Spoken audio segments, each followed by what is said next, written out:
ମୋ ଆଖି କ'ଣ ସବୁଦିନ ପାଇଁ ନଷ୍ଟ ହେଇଗଲା।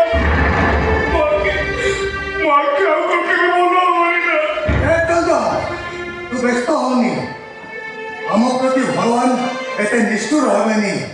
ତୁ ନିଶ୍ଚୟ ଦେଖିବୁ, ତୁ ଦେଖିବା ପାଇଁ ଏ ଶିଳ୍ପପତି କାହ୍ନୁଚରଣ ପଟ୍ଟନାୟକ ତା ଜୀବନର ସମସ୍ତ ରୋଜଗାର ତୋ ପିଛା ଖର୍ଚ୍ଚ କରିବ।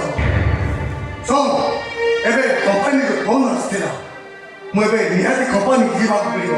ତୁ ଏଠି ବସ୍, ମୁଁ ଟିକେ ବୋହୂକୁ ଡାକିଦେବି, ତୁ ତା ସହିତ କଥା ହବୁ।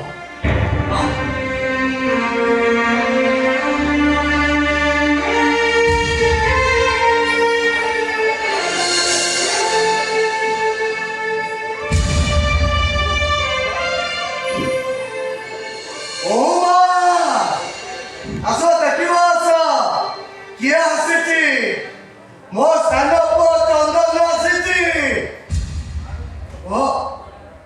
ଏବେ ବସ, ମୁଁ ଆସୁଛି।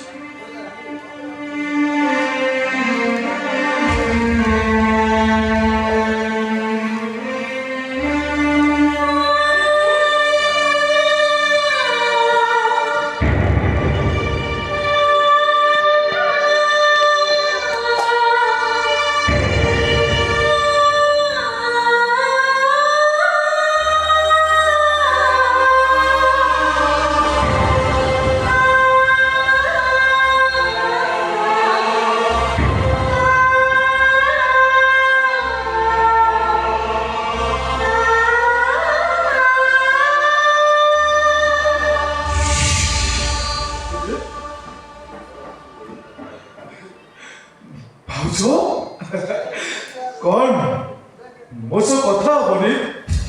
ମତେ କିଛି ପଚାରିବନି?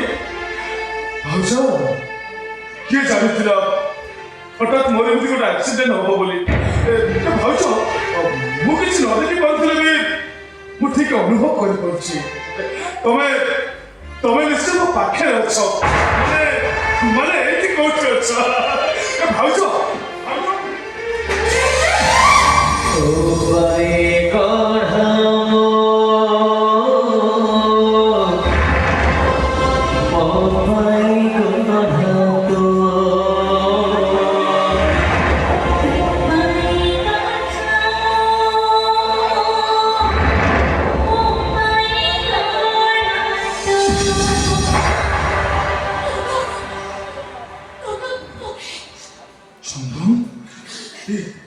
ଭାଉଜ, ତମେ ଗୋଟେ ଚନ୍ଦନ ଡାକିଲ।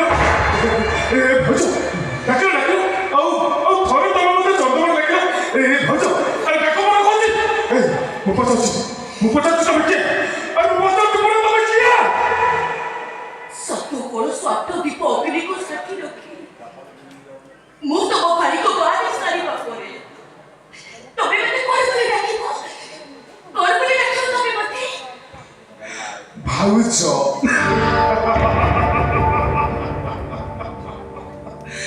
ମିଛ କଥା, ମିଛ କହୁଛ ତମେ। ତମେ ମୋ ଭାଉଜ ନୁହେଁ, ତମେ ହଉଛ ମୋ ଅନିମା।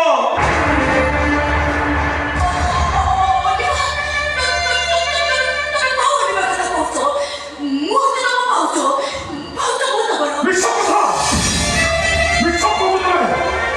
ମୁଁ କିଛି ଦେଖିପାରୁନି ବୋଲି ତମେ ମତେ ମିଛ ପାଇଁ ଭୁଲେଇ ଦଉଛ ନା? ସେଇ କଥା, ସେଇ କଣ୍ଠସ୍ୱର, ସେଇ ଆତ୍ମୀୟତା। ଭାଉଜ, ତମେ ମତେ କୁହ ନା, ତମେ ପ୍ରକୃତରେ କିଏ? ବୁଝିଗଲି, ସବୁ ବୁଝିଗଲି। ଅନ୍ୟ ଭାବରେ ଗୋଟେ ଝିଅକୁ ତମେ ଭଲ ପାଉଥିଲ, ଆଉ ତା କଣ୍ଠସ୍ୱର ମୋରି କଣ୍ଠ